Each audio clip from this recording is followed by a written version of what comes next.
Assalamualaikum warahmatullahi wabarakatuh. Subhanallah walhamdulillah wa la ilaha illallah wallahu akbar. Nahmaduhu wa nasta'inuhu wa na'udzu billahi min shururi anfusina wa min sayyiati a'malina. Asyhadu an la ilaha illallah wa asyhadu anna Muhammadan abduhu wa rasuluh la nabiyya ba'dah. Alhamdulillah kita dipertemukan selanjutnya dalam kondisi yang insya Allah masih dilindungi Allah. Walaupun tadi cuaca sempat hujan deras, semoga di sana pun sekarang udah terang ya, udah cerah lagi. Salawat dan salam tercurah pada Nabiullah, Nabi besar Muhammad Sallallahu Alaihi Wasallam. Kita bersyukur di dalam hidup ada aturan-aturan yang sudah dipatenkan oleh Allah, Al-Quran As-Sunnah. Kita tinggal mempelajarinya, mengkajinya, dan mengamalkannya. Dan Alhamdulillah pada kesempatan kali ini kita dipertemukan pas di bulan Rajab, pas tanggal 13 Rajab, dalam kondisi kita puasa tengah bulan, dan dalam kondisi hari Senin Kamis dilaporkannya pekanan amalan-amalan kita kepada Allah oleh malaikat, ya. Karena apa? Arti Rajab itu adalah peningkatan. Dan Alhamdulillah kita saat ini belajar untuk meningkatkan ilmu tentang bagaimana itu kewanitaan. Yang kemarin sudah kita bahas untuk larangan-larangan bagi yang lagi berhalangan itu apa saja. Untuk mengingat kembali, saya membacakan yang kemarin sudah kita bahas 5 dari yang kita bahas itu kemarin apa saja. Yang pertama, kemarin kita bahas larangan bagi orang-orang yang setelah haid itu tidak boleh sholat. Nah, untuk dalam rangka kita biar tetap memahami, meningkatkan, kalau Rajab itu peningkatan, setelah Rajab peningkatan itu nanti ada Sya'ban, ya. Sya'ban itu adalah sudah mulai pemanasan, dan Ramadan itu kemenangan. Kalau bahasa orang pertanian, ya Rajab itu menanam, Sya'ban merawat, dan Ramadan itu adalah panennya, memetiknya. Kemarin larangannya baru 5 yang kita bahas bagi orang yang berhalangan haid, nifas, apa saja. Sholat yang nomor 1, 2 adalah puasa, yang ketiga adalah baca Al-Quran, yang keempatnya adalah menyentuh Al-Quran, dan yang kelimanya adalah berdiam diri di dalam masjid, ya. Itu yang kemarin sudah kita bahas, berdiam diri di dalam masjid. Larangannya ada di surat An-Nisa, surat 4, ayat yang ke-43. Allah menyebutkan larangan di situ, ya ayyuhalladzina amanu la taqrabus shalah. Janganlah engkau mendekati salat wa antum sukara, sebelum engkau bersih, hatta ta'lamu ma taqulu wala junuban ila abiris sabili hatta taqtasilu. Ini menunjukkan bahwa ketika kita menetap di dalam masjid sebelum kita bersih itu tidak boleh. Cuman kalau sekedar berlalu saja itu diperbolehkan. Kita lanjutkan larangan yang berikutnya lagi supaya ketika kita pas di bulan Ramadan nanti faham, yaitu yang keenam. Yang keenam, larangan ketika kita lagi haid adalah tawaf bagi yang melakukan haji atau umrah. Yang di sini ditegaskan di dalam hadis riwayat muttafaqun alaih, faf'ali, kerjakanlah, ma yaf'alul hajj, sebagaimana orang-orang yang menjalankan ibadah haji, alla tatufi bil bait, ya, kecuali kamu tidak boleh melakukan tawaf hatta tadhur, yaitu di dalam Ka'bah sehingga kamu benar-benar keadaan suci. Hadis riwayat muttafaqun alaih.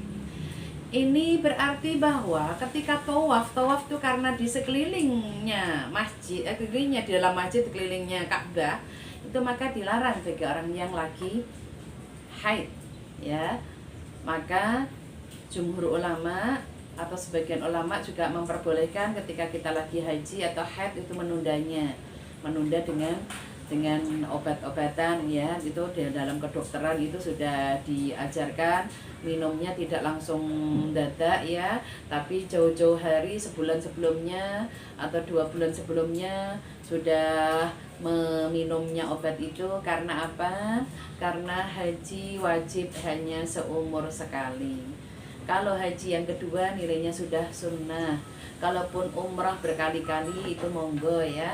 Kalau haji itu wajibnya cuma sekali.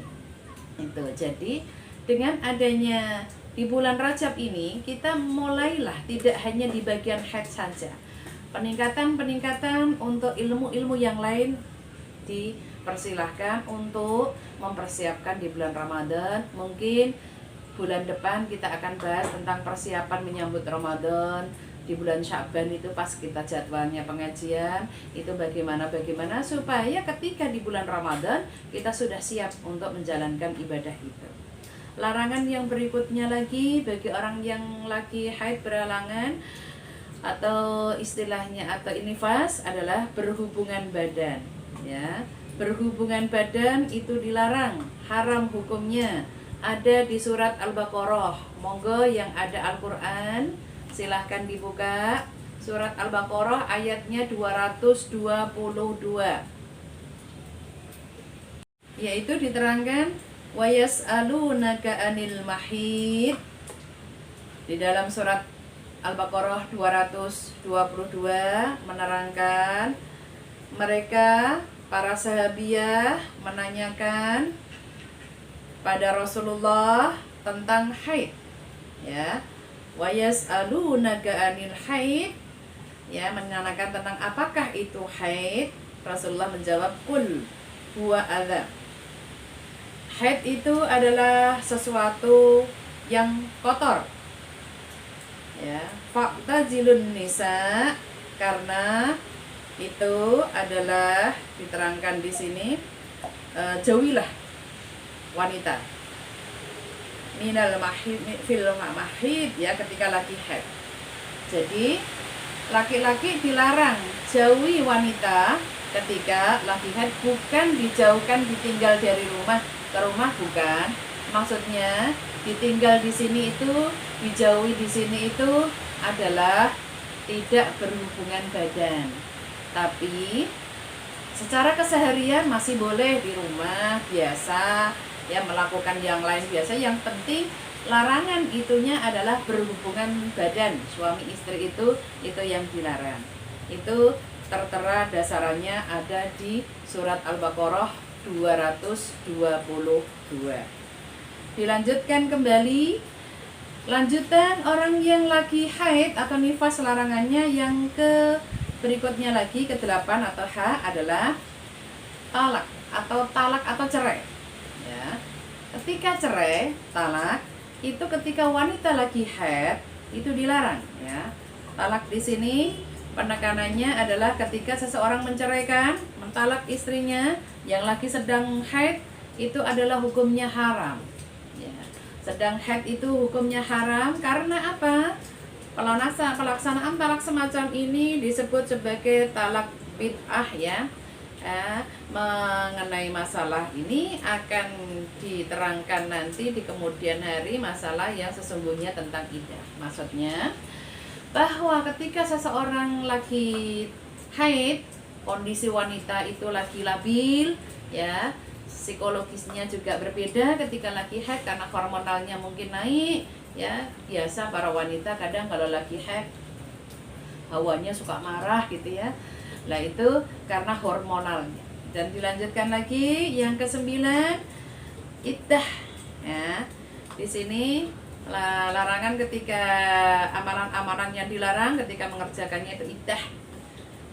Iddah itu adalah ketika seseorang ada 2 hal. Yang pertama, iddah itu iddah meninggal. Itu di dalam surat Al-Baqarah 234. Itu iddah meninggal. Itu berapa lama? 4 bulan 10 hari. Itu untuk yang suaminya meninggal. Di dalam surat Al-Baqarah ayatnya 234. Di situ Allah menyebutkan walladzina yutawaffawna minkum, dan orang-orang yang ketika meninggal, wayadda'una ajwazan, dan dia meninggalkan istri-istri. Di sini disebutkan yatarabbasna bi anfusihinna arba'ata asyurin wa asra. Maka idahnya para wanita itu adalah 4 bulan ditambah 10 hari. Itu khusus yang meninggal. Tapi bagi yang idahnya karena cerai, itu berbeda lagi waktunya. Ada di dalam surat Al-Baqarah 228. Allah menyebutkan di dalam surat Al-Baqarah 228, Allah menyebutkan wal mutalaq, di sini qatu yatarabbasna bi anfusihim salasata quru'. Waktunya ketika seseorang itu masa idah untuk orang yang cerai, itu waktunya adalah 3 quru', 3 haid. 3 haid ya, 3 haid itu bulan ini haid pertama, bulan berikutnya haid kedua, bulan berikutnya lagi adalah haid yang ketiga. Kenapa? Untuk diketahui si istri yang masa iddah cerai ini hamil apa enggaknya. Maka menurut peneliti dokter ini dunia, wanita muslimah itulah wanita tersuci. Ya, di Amerika itu ada dokter spesialis kandungan yang dia itu sebagai sudah dokter, dan dia meneliti ternyata anak yang dikandungnya, istrinya 3 anak itu yang anak murni dari diri benihnya itu cuma 1, yang lain orang lain. Itu kenapa? Karena tidak ada urusan iddah kayak gitu. Kalau di Islam tuh diatur 3 bulan, kalau masih haid berarti kalau dia berhak untuk nikah lagi berarti sudah janinnya orang lain kalau dia haid, kalau dia hamil. Nah ini di dalam Islam itu sudah diatur sedemikian rupa supaya apa? Supaya kita memang benar-benar ya menjalankannya. Oke ya, itu tentang larangannya. Sekarang kita akan bahas tentang sesuatu amalan-amalan yang mubah, amalan-amalan yang mubah dilakukan oleh wanita. Artinya mubah itu dijalankan boleh, tidak pun boleh. Kalau tadi itu kan sesuatu amalan-amalan yang dilarang untuk dikerjakan bagi wanita yang masa haid. Kalau kali ini akan kita bahas amalan-amalan yang di sini yang mubah. Mubah itu boleh dikerjakan, tidak pun tidak apa-apa gitu ya. Kalau makruh itu dikerjakan, tidak apa-apa, ditinggalkan, dapat pahala. Sementara kalau mubah itu dikerjakan, tidak apa-apa, ditinggalkan juga tidak apa-apa. Biar kita juga faham di dalam amalan-amalan fikih di sini. Ya, amalan-amalan yang mubah itu yang pertama kali, yang mubah itu adalah di sini disebutkan bercumbu. Ya, bercumbu. Dengan suaminya boleh ya, dikerjakan boleh, tidak boleh. Yang kedua, berzikir kepada Allah itu juga boleh. Jadi membaca surat-surat pilihan yang kemarin sudah ditanyakan, disinggung laki haid gimana, secara hukum boleh ya, membaca Yasin, surat pilihan itu ya, membaca Ar-Rahman, Al-Waqi'ah, Al-Muluk dan yang lainnya itu silahkan. Berikutnya lagi di sini yang diperbolehkan adalah ketika wukuf. Ya, di sini pakaian ihram itu juga diperbolehkan. Berikutnya lagi amalan-amalan yang boleh dilakukan wanita. Arti boleh itu di atasnya mubah. Ya, yang diperbolehkan adalah contoh ketika wanita lagi haid atau nifas, itu boleh mencukur rambutnya, memotong kukunya, gitu itu boleh. Karena apa? Hadis yang diriwayatkan oleh Abu Dawud dan Nasai itu pernah menyampaikan dilarang untuk memotong kuku, memotong rambut, tapi itu dhaif. Menarik kembali hadis itu karena itu memperberatkan oleh wanita. Contoh, posisi saya di Jakarta, saya lagi haid, rambutnya rontok, terus saya sudah pulang ke Semarang, ternyata saya baru bersuci. Berarti rambut itu kan memperberatkan, harus dibawa. Maka secara hukum boleh ya. Ini ditegaskan di dalam fikih wanitanya yang boleh itu apa saja. Yang kedua, pergi ke pasar juga boleh. pergi mendengarkan tausiah ceramah agama di dalam masjid atau di dalam mana aja boleh, dengan syarat di dalam masjid itu tidak masuk di tengah. Apa itu maksudnya di tengah? Masjidun, kata masjidun ada huruf mim di depan, itu adalah tempat untuk sujud. Mana tempat untuk sujud? Itu yang di tengah. Bagi kita yang berhalangan berarti di pinggir. Maka bagi orang yang paham untuk bagaimana membuat masjid itu biasanya terasnya itu luas. Karena apa? Ketika ada pengajian-pengajian, maka tempatnya itu di teras biar tidak ketahuan mana yang puasa, mana yang tidak puasa. Tapi karena kita di perumahan, masjidnya itu terbatas, tempatnya hanya itu, maka itu kita di pinggir. Mana pinggirnya? Di depan pintu boleh, ya, untuk tetap bisa mendengarkan tausiah itu. Yang berikutnya lagi berzikir, bertasbih, bertahmid, atau apa saja, membaca basmalah, al-fatihah, semacam kayak zikir, itu diperbolehkan berdasarkan di dalam surat 33 surat Al-Ahzab ayat ke 41 ayat ke-41. Ya ayyuhalladzina amanu dzikrullaha katsira. Hei orang-orang yang beriman, banyak-banyaklah mengingat Allah.